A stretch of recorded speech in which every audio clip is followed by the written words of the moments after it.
ఓం శాంతి. ఈరోజు Murali date 21 August 2026. బాబా చెప్తున్నారు, మధురమైన పిల్లలు, తండ్రి మధురాతి మధురమైన సాక్రిన్ కనుక మిగిలిన అన్ని విషయాలను వదిలి ఆ ఒక్క తండ్రినే స్మృతి చేసినట్లయితే మధురమైన సాక్రిన్గా అవుతారు. ప్రశ్న: మీరు తండ్రి ద్వారా శ్రీమతాన్ని తీసుకొని మీలో ఎలాంటి సంస్కారాలను నింపుకుంటున్నారు? జవాబు: భవిష్యత్తులో మంత్రి సహాయం లేకుండా పూర్తి విశ్వంపై రాజ్యం చేసే సంస్కారాలను నింపుకుంటున్నారు. భవిష్యత్తులో రాజధానిని నడిపే శ్రీమతాన్ని తీసుకునేందుకే మీరు ఇక్కడకు వచ్చారు. అర్ధకల్పం వరకు ఎవరి నుండి సలహాలు తీసుకునే అవసరమే లేకుండా తండ్రి మీకు శ్రీమతాన్ని ఇస్తున్నారు. ఎవరి బుద్ధి బలహీనంగా ఉంటుందో వారే సలహాలు తీసుకోవలసి ఉంటుంది. పాట: మీరే తల్లి తండ్రి. ఓం శాంతి. మధురాతి మధురమైన ఆత్మిక పిల్లలు పాటను విన్నారు. మధురాతి మధురమైన ఆత్మిక పిల్లలు అని ఎవరన్నారు? తప్పకుండా ఆత్మిక తండ్రియే అలా అనగలరు.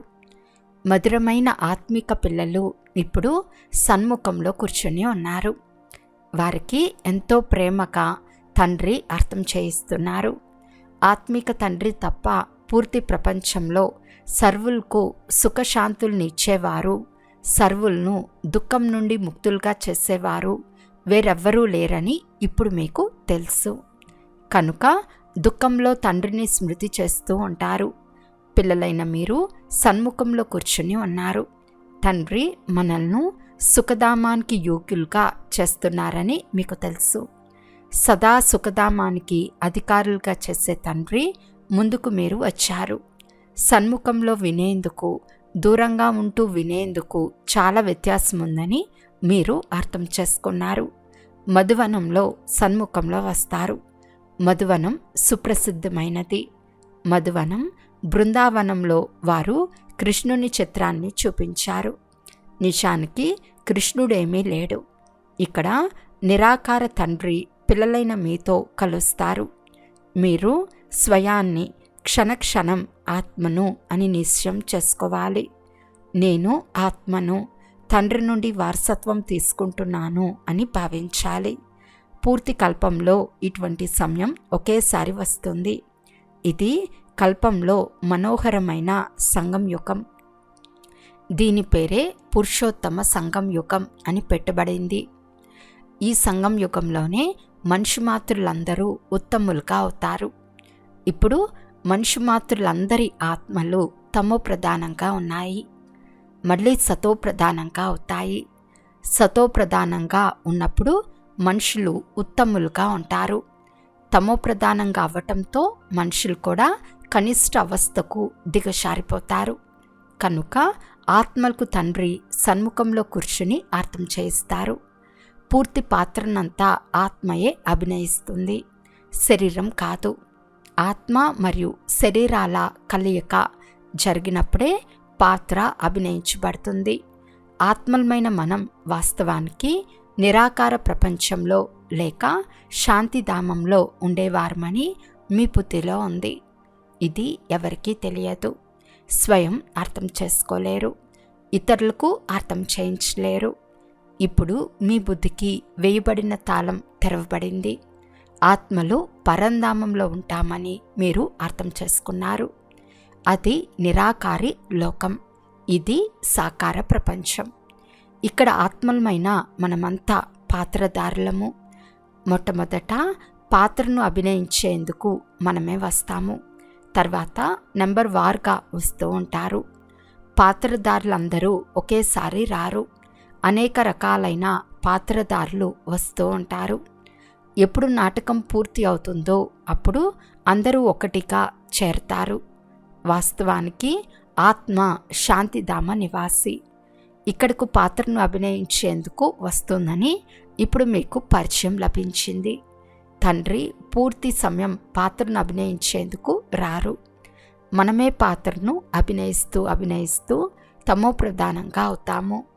ఇప్పుడు సన్ముఖంలో వినటం వలన మీకు చాలా ఆనందం కలుగుతుంది. ఇంత మజా మురళి చదవటం ద్వారా రాదు. ఇక్కడ సన్ముఖంలో ఉన్నారు కదా, కనుక మొట్టమొదట సత్యుగ ఆది సనాతన దేవీ దేవతా ధర్మం వారు వస్తారు. భారతదేశం దేవీ దేవతల స్థానంగా ఉండేది. ఇప్పుడు అలా లేదని మీకు తెలుసు. చిత్రాలు చూస్తున్నారు కనుక తప్పకుండా ఉండి ఉంటారు. మొట్టమొదట మనం దేవీ దేవతలుగా ఉండేవారం. మీ పాత్రను స్మృతి చేసుకుంటారా లేక మర్చిపోతారా? తండ్రి అంటారు, మీరు ఈ పాత్రను అభినయించారు. ఇది డ్రామా. నూతన ప్రపంచం మళ్ళీ పాతదిగా అవుతుంది. మొట్టమొదట పైనుండి ఏ ఆత్మలైతే వస్తారో వారు స్వర్ణిమ యుగంలో వస్తారు. ఈ విషయాలన్నీ ఇప్పుడు మీ బుద్ధిలో ఉన్నాయి. సత్యుగం ఆదిలో పాత్రను అభినయించేందుకు మీరే వచ్చారు. మీరు విశ్వానికి అధికారులుగా మహారాజా మహారాణులుగా ఉండేవారు. అప్పుడు మీ రాజధాని ఉండేది, ఇప్పుడు లేదు. రాజ్యం ఎలా చేయాలో ఇప్పుడు మీరు నేర్చుకుంటున్నారు. అక్కడ మంత్రులు ఉండరు, సలహా ఇచ్చేవారి అవసరమే లేదు. ఎందుకంటే వారు శ్రీమతం ద్వారా శ్రేష్టాతి శ్రేష్టంగా అవుతారు. తర్వాత వారికి ఇతరుల నుండి సలహాలు తీసుకునే అవసరం ఉండదు. ఒకవేళ ఎవరి నుండైనా సలహా తీసుకుంటే వారి బుద్ధి బలహీనంగా ఉందని భావిస్తారు. ఇప్పుడు ఏ శ్రీమతం లభిస్తుందో అది సత్యుగంలో కూడా స్థిరంగా ఉంటుంది. ఇప్పుడు మీ ఆత్మ తాజాగా అవుతూ ఉంది. ఇప్పుడు మీరు ఆత్మాభిమానులుగా అవ్వాలి. శాంతిధామం నుండి వచ్చి ఇప్పుడు మీరు టాకీగా అయ్యారు, అంటే మాట్లాడేవారిగా అయ్యారు. శబ్దంలోకి రాకుండా కర్మ జరగదు. ఇవి బాగా అర్థం చేసుకోవాల్సిన విషయాలు. ఎలాగైతే తండ్రిలో పూర్తి జ్ఞానమంతా ఉందో అలా ఆత్మలైన మీలో కూడా ఇప్పుడు జ్ఞానం ఉంది. నేను ఒక శరీరాన్ని వదిలి సంస్కారం అనుసారంగా మరొకటి తీసుకుంటాను అని ఆత్మ చెప్తుంది. పునర్జన్మలు కూడా తప్పకుండా ఉంటాయి. ఆత్మకు ఏ పాత్ర లభించిందో దానిని అభినయించి సంస్కారానుసారం మరొక జన్మ తీసుకుంటూ ఉంటుంది. రోజు రోజుకు ఆత్మలోని పవిత్రత డిగ్రీ తగ్గిపోతూ ఉంటుంది. పతితం అనే శబ్దాన్ని ద్వాపరం తర్వాత ఉపయోగిస్తారు. అయినా కొంత వ్యత్యాసం తప్పకుండా ఉంటుంది. మీరు కొత్త ఇంటిని కట్టండి, 1 నెల తర్వాత అందులో కొద్దిగానైనా మార్పులు తప్పకుండా జరుగుతాయి. తండ్రి మనకు వారసత్వం ఇస్తున్నారు అని ఇప్పుడు మీరు అర్థం చేసుకున్నారు. పిల్లలైన మీకు వారసత్వం ఇచ్చేందుకే నేను వచ్చానని తండ్రి అంటారు. ఎవరు ఎంత పురుషార్థం చేస్తారో అంత పదవిని పొందుతారు. తండ్రి వద్ద ఏ వ్యత్యాసమూ లేదు. ఆత్మలమైన మనల్ని చదివిస్తున్నారు అని పిల్లలకు తెలుసు. ప్రతి ఆత్మ తన కొరకు పురుషార్థం చేస్తుంది. స్త్రీ పురుషుల దృష్టి ఇక్కడ ఉండదు. పిల్లలైన మీరంతా అనంతమైన తండ్రి నుండి వారసత్వాన్ని తీసుకుంటున్నారు. ఆత్మలందరూ సోదరులు. వారిని తండ్రి చదివించి వారసత్వం ఇస్తారు. ఓ మధురమైన అపురూపమైన ముద్దు పిల్లల్లారా, మీరు చాలా సమయం పాత్రను అభినయిస్తూ ఇప్పుడు మళ్ళీ మీ వారసత్వాన్ని తీసుకునేందుకు వచ్చి కలిసారని తండ్రియే ఆత్మిక పిల్లలతో అంటున్నారు. ఇది కూడా డ్రామాలో నిర్ణయించబడింది. ప్రారంభం నుండి పాత్ర నిర్ణయించబడింది. ప్రారంభం నుండి పాత్రను అభినయిస్తూ వచ్చారు. ఆత్మ అవినాశి, అందులో అవినాశి పాత్ర నిండి ఉంది. శరీరం మారుతూ ఉంటుంది, కానీ ఆత్మ కేవలం పవిత్రం నుండి అపవిత్రంగా అవుతూ ఉంటుంది. సత్యుగంలో ఆత్మ పవిత్రంగా ఉంటుంది. దీనిని పతిత ప్రపంచమని అంటారు. ఇప్పుడు సుఖధామం స్థాపన అవుతుంది. మిగిలిన ఆత్మలన్నీ ముక్తిధామంలో ఉంటాయి. ఇప్పుడు ఈ అనంతమైన నాటకం పూర్తి అయింది. ఆత్మలన్నీ దోమల గుంపు వలె అక్కడకు వెళ్తాయి. ఈ సమయంలో ఏ ఆత్మ వచ్చినా ఈ పతిత ప్రపంచంలో వారికి ఏమీ విలువ ఉండదు. వాస్తవానికి ఎవరైతే మొట్టమొదట కొత్త ప్రపంచంలో వస్తారో వారికే విలువ ఉంటుంది. ఒకప్పుడు కొత్త ప్రపంచం ఉండేది, అదే ఇప్పుడు పాతదైపోయింది. కొత్త ప్రపంచంలో దేవతలు ఉండేవారు. అక్కడ దుఃఖం అనే పేరు ఉండేది కాదు. ఇక్కడ అపారమైన దుఃఖం ఉంది. తండ్రి వచ్చి ఈ పాత దుఃఖ ప్రపంచం నుండి ముక్తులుగా చేస్తారు. ఈ పాత ప్రపంచం తప్పకుండా పరివర్తన అవుతుంది. ఎలాగైతే పగలు తర్వాత రాత్రి, రాత్రి తర్వాత పగలు వస్తాయో అలా ఈ ప్రపంచం కూడా తప్పకుండా మారుతుంది. మనం సత్యుగానికి అధికారులుగా అవుతామని మీకు తెలుసు. మరి ఎందుకు మనం స్వయాన్ని ఆత్మగా భావించి తండ్రిని స్మృతి చేయరాదు? కొద్దిగానైనా శ్రమ పడాలి. రాజ్యాన్ని పొందటం సహజమైన విషయం కాదు. తండ్రిని స్మృతి చేయాలి. క్షణక్షణం స్మృతిని మర్పింప చేయటం మాయ చేసే అద్భుతం. దీని కొరకు ఉపాయాన్ని రచించాలి. నా వారుగా అవ్వటం వల్ల స్మృతి స్థిరంగా ఉండిపోతుందని అనుకోకండి. స్మృతి చేయకుంటే ఇక పురుషార్థం ఏం చేస్తారు? జీవించి ఉన్నంత వరకు పురుషార్థం చేయాలి. జ్ఞానామృతాన్ని సేవిస్తూ ఉండాలి. ఇది మన అంతిమ జన్మ అని కూడా మీరు అర్థం చేసుకున్నారు. ఈ శారీర భావన వదిలి ఆత్మాభిమానులుగా అవ్వాలి.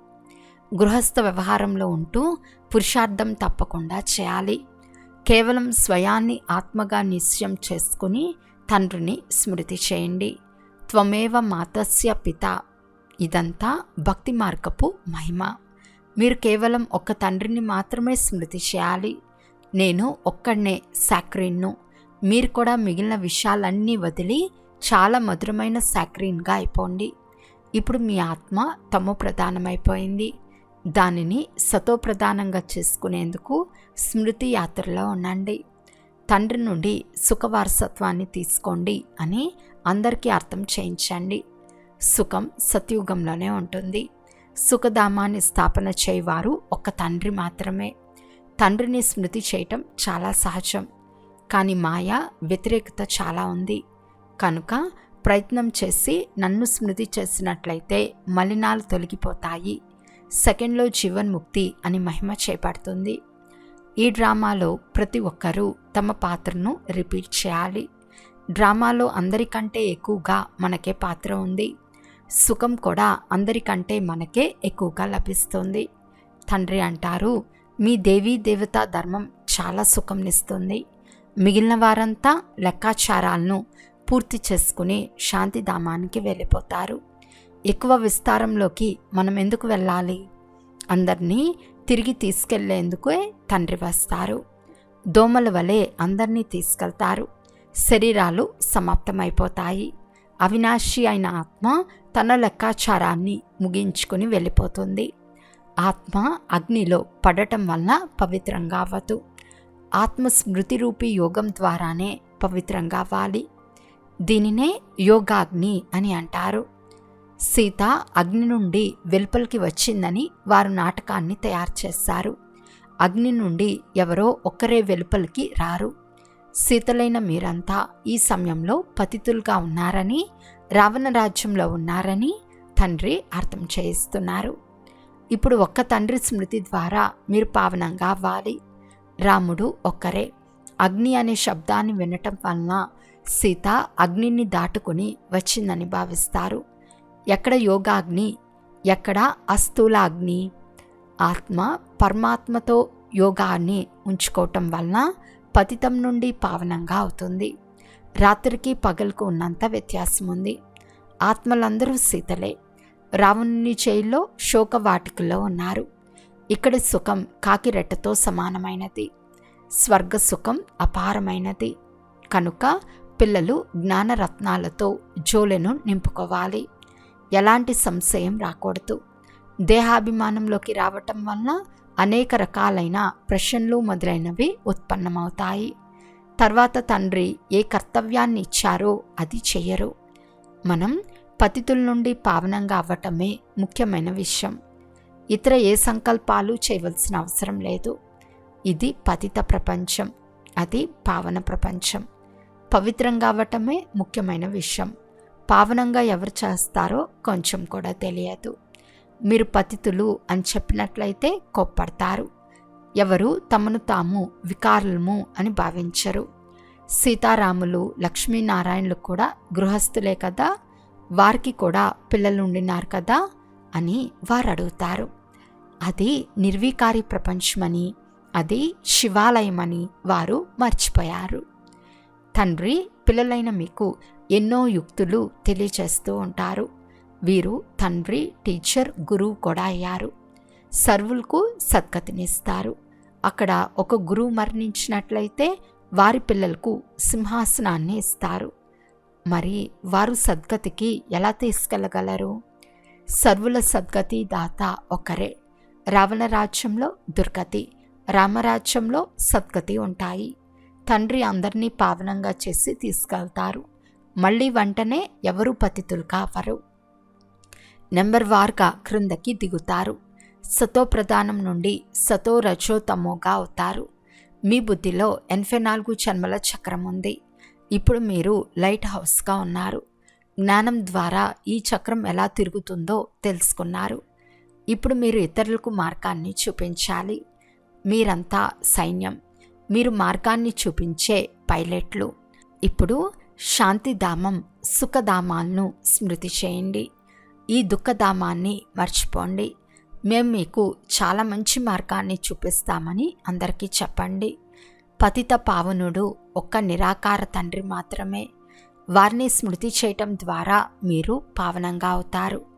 మీ ఆత్మపై ఏ తుప్పు పట్టి ఉందో అది తొలగిపోతుంది. భగవాను వాచ మన్మనా భవ. శివ భగవాను వాచ వినాశకాలే విపరీత బుద్ధి వినశ్యంతి. వినాశకాలే పరంపిత పరమాత్మపై ప్రీతి బుద్ధి విషయంతి. మీది ఎంత ప్రీతి బుద్ధిగా ఉంటుందో అంత ఉన్నతమైన పదవి లభిస్తుంది. దేహాభిమానంలోకి రావటం వలన అంత ఉన్నత పదవిని పొందలేరు.